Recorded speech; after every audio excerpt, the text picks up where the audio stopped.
হাসতে হাসতে দিনটা শুরু করে এভাবে যে কান্নায় পরিণত হবে সত্যিই ভাবিনি। রাধে রাধে বন্ধুরা, আরও একটা নতুন সকালে শুভেচ্ছা জানিয়ে তোমাদের সঙ্গে আরও একটা নতুন ব্লগ আমি শেয়ার করছি। তো সকালটা এখন 6:30টার মতো বাজে, অনেক সকালে উঠেছি, সেই 4:30টার সময়। আমি কিন্তু ডেলি 4:30টার সময়তেই উঠি, বা তার একটু আগে পরে এরকম হতে পারে। আর বুঝতেই পারছো এখন 5:30টার সময় কিন্তু অল্প অল্প সকাল হয়, কিন্তু আমি 4:30টার সময় উঠি, তখন পুরোপুরি অন্ধকার থাকে। অধিকাংশ মানুষেরই কিন্তু একদম অর্ধেক রাত তখন। তো তখন থেকে উঠে কিন্তু সংসারের সমস্ত কাজবাজগুলো আমি গুছিয়ে নেওয়ার চেষ্টা করি। সব কিছু আর তোমাদের অন ক্যামেরায় দেখানো হয়ে ওঠে না, কারণ অফ ক্যামেরাতেই বেশি কিন্তু কাজগুলো আমি করে নিই। কারণ সব জায়গায় স্ট্যান্ড বসিয়ে ক্যামেরা সেট করতে করতে কিন্তু অনেকটাই টাইম হয়ে যায়। তো এদিকে দেখো বাচ্চাগুলোকে আমি বের করে দিচ্ছি, যেহেতু আজকে প্রচুর তাড়া ধান গোছাতে হবে। জামা কাপড়গুলো সব নিয়ে কিন্তু ঘাটে চলে এসেছি, যেগুলো কাচার দরকার সেইগুলোই কিন্তু নিয়ে এসেছি। আর আমার কিন্তু রোজ রোজ যে অনেক অনেক জামা কাপড় পরে সেটাও কিন্তু নয়, কারণ আমি একটু চেষ্টা করি কম জামা কাপড়ই ধোয়াধুয়ি করার, কারণ সত্যি আমি পেরে উঠি না সেই জন্য। তো এদিকে দেখো আমি এখন ডুবিয়ে দিচ্ছি, দিয়ে এখান থেকে যাব ধান গোছাতে। আর ধান গোছাতে একটু সময় বেশি লাগছে, অন্যান্য বার তো লেবার নেওয়া হয়, সব কিছু লেবারই করে, একদমই আমাদের খুব একটা কষ্ট করতে হয় না।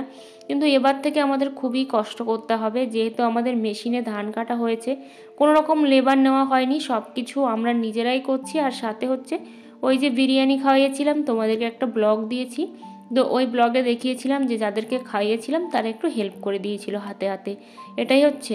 আর এখন ধানগুলো নিতে যাব লোকের বাড়িতে, একজনের বাড়িতে ঝাঁপানো ধানগুলো। তো ওখান থেকে কিন্তু বয়ে বয়ে আমরা নিয়ে আসবো, ভ্যানে করেই নিয়ে আসবো, কিন্তু আগে তো বস্তা ভরতে হবে, তারপরে কিন্তু ভ্যানে করে নিয়ে আসব। তো একটা গ্রামের বউ হলে কি বলতো, মাঠেও যেমন কাজ করতে হয়, বাড়িতেও কিন্তু কাজ করতে হয়। তো ওদিকে চলে এসেছে দেখো এখানে ধান গোছাতে। এখন 8টার মতো বাজে, কারণ সংসারের কাজবাজ সেরে গোছাতে তা অনেকটাই কিন্তু সময় লাগে, সেই জন্যই কিন্তু একটু দেরি হয়ে গেল, আরও একটু তাড়াতাড়ি আসাই ভালো ছিল। আর কেন বলো তো, মাথায় এই টুপিটা পরে আছি বা এই সোয়েটারটা পরার কিন্তু খুব একটা প্রয়োজন ছিল না, তারপরেও পরে আছি, কারণ যখন আমি মাঠে গিয়েছিলাম ধান গোছাতে, তখন কিন্তু প্রচুর পরিমাণে আমার হাত কেটে গিয়েছিল, আর হাত কেটে সব রক্তি হয়ে গেছিলো। দেখতে মনে হচ্ছিল সব রক্ত বের হচ্ছে, কিন্তু রক্ত বের হয়নি, এরকমই অবস্থা হয়ে গেছিলো, আর খুব জ্বালা করছিল, চুল কাচ্ছিল। তো সেই জন্য আজকে কিন্তু এই গেঞ্জিটাই পরে এসেছি, আর এটা যেহেতু কটনের উপরেই আছে বেশ ভালো, আর মাথায় ধুলো লাগছে বলেই কিন্তু এটাও দিয়েছি। সত্যি জীবনে কখনো ভাবিনি যে এত কিছু করতে হবে, কিন্তু পরিস্থিতি আমাদেরকে এমন একটা জায়গায় এসে দাঁড় করিয়েছে, আমাদের বলতে আমি আর আমার হাজব্যান্ড, তো এমন একটা জায়গায় এসে দাঁড় করিয়েছে, সব কিছু না আমাদের ঘাড়ের ওপর এসে পড়ে গেছে। সত্যি কখনো ভাবিনি যে এইরকম লাইফ লিড করব। ছোটোবেলার থেকে আমার হাজব্যান্ড কোনো দিনই কিন্তু এই সব ধান বা কিছু এই দিকে হাতই দেয়নি বা ঘুরেও তাকায়নি। অথচ ওর বাবা চলে যাওয়ার পরে থেকে, শ্বশুরমশাই চলে যাওয়ার পরে থেকে সমস্ত দায়িত্ব কিন্তু কাঁধে এসে পড়েছে, আর সাথে সাথে আমারও। যে কাজটা কখনো বিয়ের আগে করিনি সেই কাজগুলো কিন্তু সবই করতে হয়, কিন্তু যেহেতু এগুলো আমাদের নিজেদের, তো সেই জন্য কিন্তু আরও বেশি ভালোবেসে, কষ্ট হলেও কিন্তু ভালোবেসেই করতে হয়, কারণ দায়িত্বটা আমাদের দুজনেরই। সেই জন্য সেই দায়িত্বগুলো পালন করার চেষ্টা করি। সব কিছুর মধ্যে না একটা জিনিস সব থেকে বেশি খারাপ লাগে, আর সেটা হলো এত কিছু করার পরেও কিন্তু শুনতে হয় তোমাকে এটা কে করতে বলেছে। তো এই কথাগুলো শুনলে না সব থেকে বেশি কষ্ট হয়, কিন্তু সবসময় আমার হাজব্যান্ড আমার পাশে আছে বলে আমার এই কষ্টগুলো কিন্তু অনেকটাই ভুলে থাকতে পারি। কিন্তু মনে হয় মাঝে মধ্যে যে না আর কিছুই করব না, কিন্তু পরে ভাবি যে না কার উপরে রাগ করেই বা এই কথাগুলো বলবো। কিন্তু অনেক সময় দেখি যারা একা থাকে তাদের কিন্তু সংসারে হয়তো কষ্টটা বেশি, সব কিছু একাই সামলাতে হয় সব দিকটা, কিন্তু আবার যারা যৌথ ফ্যামিলিতে থাকে তাদের কষ্টও কিন্তু আলাদা হয়, কারণ কখনোই কিন্তু কোনো মানুষের কাছ থেকে তুমি ভালোবাসা তো দূরের কথা, সম্মানটুকুও পাবে না। হ্যাঁ, হয়তো সবার জন্য সেটা নয়, কিন্তু বেশিরভাগ মানুষের ক্ষেত্রেই বা মেয়েদের ক্ষেত্রেই কিন্তু এটা হয়ে থাকে। যে মেয়েটা 1 গ্লাস জল ঢেলেও কখনো খায়নি, এই কথাটা শুনতে খারাপ লাগলেও সত্যি কথা। অনেকে হয়তো ভাববে যে না এই কথাটা হয়তো কথার কথা না, সত্যি কথা। 1 গ্লাস জল ঢেলেই কখনো খায়নি, যখন আমি বিয়ে পড়তাম তখনও পর্যন্ত। আর তারপরেও সেই মেয়েটা শুধু সংসারের জন্য, সংসারের মানুষগুলোর কথা ভেবে বা সংসারটাকে ভালোবেসে সেই ভোর রাত 4টে 4:30 থেকে উঠে সেই রাত 11টা 11:30 পর্যন্ত যে খাটুনি খেটে যাচ্ছে, এক সংসারের দিক, সাথে হচ্ছে সোশ্যাল মিডিয়া আছে, সাথে আবার সেলাইয়ের কাজ আছে, সমস্ত দিকটা খেটে যাচ্ছে। তারপরেও না শুনতে হয় যে আমি কিছুই করি না। তখন মনে হয় এই লাইফটা রাখার থেকে না রাখাই ভালো। কিন্তু ওই যে পরবর্তীকালে আবার মনে হয় যে না, কাদের ওপর রাগ করে আমার লাইফটাকে শেষ করব। আজকে হয়তো আমি লাইফটাকে শেষ করে দিলাম, কালকে দেখা যাচ্ছে সেই মানুষগুলো কিন্তু হাসি খুশিতেই ঘুরে বেড়াবে। তো এখানে আমার মাথায় দেখো ইট পড়েছে। কাজ করছিলাম অনেক ভালো মনে, খুশি মনে, কষ্ট হলেও কিন্তু কাজ করছিলাম। কিন্তু ওই যে জালটা দেখতে পেলে, ওই জালটার থেকে যে ইট বাঁধা ছিল, বড় একটা ইট, মানে অর্ধেকটা ইট, সেই ইটটা এসে আমার কিন্তু মাথায় পড়েছে। খুব যন্ত্রণা হচ্ছে। ওখানে আমি ঘুরেও পড়েছিলাম, জলও দিয়েছিল ওখানে, সেগুলো আর তোমাদেরকে দেখাইনি বা আমার ক্যামেরা তো ধরে দেওয়ার লোক হয়নি, কারণ আমি তো আর আমার মধ্যে ছিলাম না, সেই জন্য। তো বাড়ি এসে দেখো আবার কিন্তু এই বরফ দিয়েছে আমার হাজব্যান্ড। আর অনেকেই বলছে যে তুমি সিটি স্ক্যান করো, বলা যায় না, এমন একটা জায়গায় লেগেছে, কোথা থেকে কি হয়ে যাবে সত্যি কিছু বলার নেই। তো খুবই যন্ত্রণা হচ্ছে, কষ্ট হচ্ছে। তারপরেও কিন্তু বাকি ধানগুলো সব বয়ে এনেছে এই কষ্ট যন্ত্রণা সহ্য করে। তারপরেও যে কত কিছু শুনতে হলো, সেটা আর আমার কপাল আর আমার মানে ভাগ্য, যেটাই বলো সেটাই। তো এখানে দেখো ভাত খেতে বসেছি, এখন 3টের মতো বাজে। তো এখন বসেছি দেখো ভাত খেতে। তো এখানে গতকালকে ফ্রিজে অনেকগুলো তরকারি ছিল, সেই তরকারিটা আর শাশুড়ি মা রান্না করেছে, ভাত রান্না করেছে, আর সাথে হচ্ছে একটা ঝোলের তরকারি, মানে মূলো পালং শাক, একটা নিরামিষই ঝোলের তরকারি রান্না করেছে। তো সেইগুলো দিয়েই খেতে বসেছি। ভীষণই কষ্ট হচ্ছে, মানে এত কষ্ট হচ্ছে শরীরে যে কি বলবো। সুধাদিবা দিদিভাই লিখেছে যে তোমার যে এই কষ্ট, এই কষ্টটা যেন 100 ভাগ ভগবান ফিরিয়ে দেয়, মানে এই কষ্টের যে মূল্য, সেই মূল্যটার কথা। যেহেতু আমি কমেন্টটা তোমাদেরকে বলছি, কিন্তু এর থেকে সুন্দর করেই কিন্তু লিখেছে। তো অনেক অনেক দিদিভাইরা খুব সুন্দর সুন্দর কমেন্ট করেছে, খুব ভালো লাগছে যে তোমরা এভাবে আমার পাশে আছো, আমার সাথে আছো। কারণ তোমাদের এই একটা কমেন্টই কিন্তু আমাকে অনেক অনেক মোটিভেট করে, যার জন্য কিন্তু মাঝে মধ্যে সোশ্যাল মিডিয়া থেকে হারিয়ে গিয়েও আবার ফিরে আসি শুধুমাত্র তোমাদের টানে, তোমাদের কমেন্টের টানে। তো এখানে দেখো আমরা এখন খেয়ে তারপর যে কি কাজ করব তার কিন্তু কোনো রকম ঠিক ঠিকানা নেই।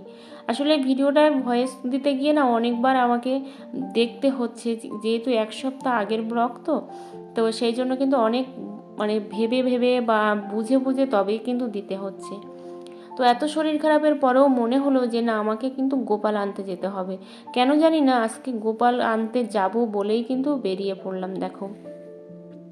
কারণ ইটটা পড়েছে, মনে হলো যে গোপাল হয়তো বাড়িতে নেই, তার জন্য কি আমার এত বিপদ যাচ্ছে জানি না। তবে একটার পর একটা বিপদ কিন্তু আমার লেগেই আছে, সেই জন্য মাসিমাদের বাড়িতে যাব।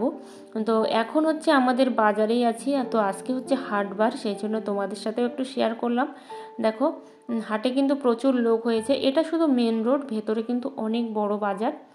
তারপরে চলে এসেছি দেখো একটা আলাদা একটা বাজারে। এখানে আমি একটা জ্যাকেট নেব বলে এসেছি, কিন্তু সত্যি কথা জ্যাকেটটা কেমন লাগছে অবশ্যই তোমরা জানিও। কিন্তু আমার জ্যাকেটটা নেওয়া হয়নি, কারণ এত পরিমাণে পশম উঠছিল জ্যাকেটটা দিয়ে, যে জ্যাকেটটা আর আমি পরে নিইনি। কারণ যে কোনো ভালো ড্রেস পরলে কিন্তু তার সঙ্গে পরা যাবে না, সেই ড্রেসের গায়ে না এমন পরিমাণে পশম লেগে যাবে যে সত্যি সে আর দেখার মতো থাকবে না। সেই জন্য কিন্তু আর নিলাম না। আর আমাদের গ্রামে না অত ভালো যে জিনিসপত্র পাওয়া যায় সেটাও কিন্তু নয়, কিন্তু যেটুকু পাওয়া যায় তার মধ্যে থেকেই কিন্তু আমাদের ভালোবেসেই জিনিসপত্র নিতে হয়। তারপরে চলে এসছে একটা ফার্নিচারের দোকানে। না, এই খাটগুলো দেখাচ্ছি বলে যে খাট নেব সেটা কিন্তু নয়, আমি নিতে এসেছি একটা শোকেস। আর শোকেসটা এখনও আমি দেখিনি, তবে এই মিড কেসটা কিন্তু নিয়েছি, সেই জন্য তোমাদের সাথে একটু শেয়ার করে দিলাম। কেমন হয়েছে জানিও। এটা দেখে আমার খুব ভালো লেগেছিল, সেই জন্য কিন্তু এটা আমার পছন্দ হয়েছে। তারপরে চলে আসলাম ফাইনালি গোপাল নিতে। তো তার আগে দেখো মাসিমা এখানে প্লাস্টিকের মধ্যে কি করবে বলো তো, লুচিগুলো ভরে ভরে দেবে, আমরা বাড়ি নিয়ে যাব। কারণ আমার হাজব্যান্ড লুচি খেতে খুব ভালোবাসে, সেই জন্য বললাম যে মাসিমা যেহেতু করছে তো তার এখান থেকেই নিয়ে নিই। তারপরে দেখো এখানে হচ্ছে বাড়ি এসে ভাবলাম যে লুচি কি দিয়ে খাবো, শুধু লুচি খাবো। সেই জন্য এই যে বিরিয়ানি করার সময় একটু চিকেন ছিল, সেখান থেকে কিন্তু এখানে নিয়েছি, নিয়ে একটুখানি আমি রান্না করব খুব অল্প করে লুচির সঙ্গে খাওয়ার জন্য। তো এখানে যে সলিড পিস আছে সেটা কিন্তু নয়, অল্প স্বল্প একটু আধটু পাচ্ছি, সেখান থেকে গিয়ে কিন্তু নিয়েই তবেই রান্না করব। তো এখন রান্নাটা দেখো বসিয়েও দিয়েছি আর আলুও দিয়ে দিয়েছি। কারণ আলু না হলে সত্যি যেন আমার দিনটা চলে না। আর আমাদের লাইটের ভোল্টেজগুলো এতটাই কম যে খুব একটা যে ভালো দেখা যায় সেটা নয়, কিন্তু আমার একটা লাইট কিনতে হবে, কারণ যেখানে যেখানে আমি ব্লগ করি সেই সব জায়গাগুলো একটু লাইট না হলে না ভালোও লাগে না। তো এখানে রান্নাটা প্রায় কমপ্লিট হয়ে গেছে আমার।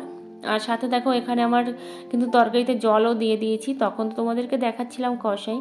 তো দেখো মাথায় ইট পড়ার পরেও সেই মানুষটার যে অবস্থা কি হয় সেটা একমাত্র সেই জানি। তারপরেও বাড়ি এসে দেখলাম যে দুটো ভাতও ফুরিয়ে গেছে, মানে বাড়ান্ত একজনেরও হবে না। সেই জন্য ওই যে লুচি নিয়ে এসেছিলাম, সাথে হচ্ছে তরকারিটা এসে করছি। এখন রাত 10:30 বাজে, এইভাবেই কিন্তু সেই ভোর 4:30 থেকে কিন্তু রাত 10:30 11টা পর্যন্ত আমার সব রকম কাজ কিন্তু চলতে থাকে। কিন্তু তারপরেও যেন কোনো প্রকারেই আমার নামে একটু সুনাম পর্যন্ত আমি শুনতে পারি না, এটাই সব থেকে বেশি খারাপ লাগে। যাই হোক, তোমরা খুব ভালো থেকো আর খুব সুস্থ থেকো, এইভাবে সবাই আমার পাশে থেকো, আমার সাথে থেকো, আর সাথে সুন্দর সুন্দর কমেন্ট করো। আর তোমাদের ব্লগগুলো আমার সত্যি কয়েকদিন হলো দেখা হচ্ছে না, কারণ মন যেমন ভালো নেই শরীরও ভালো নেই, তো সেই জন্য। আর প্রচুর একটা কাজের চাপ পড়ে যাচ্ছে, যেহেতু শাশুড়ি মা আমার অপারেশন হয়েছে। এটা তো 1 সপ্তাহ আগের ব্লগ, এখনকার কথাই আমি বলছি। সেই জন্য খুব বেশি কাজের চাপ হয়ে গেছে। তো এখানে দেখো সব রান্না বান্না আমার কমপ্লিট হয়ে গেছে এখানে। আর এখানে আমাদের সবার লুচিও নেওয়া হয়ে গেছে, 15টা লুচি দিয়েছিল 3 জনের, তো 5টা করে হয়েছে, কিন্তু আমি নিয়েছি 4টে, আমার হাজব্যান্ডকে বেশি দিয়েছি। অনেক ভালো থেকো, অনেক সুস্থ থেকো, টাটা সবাইকে।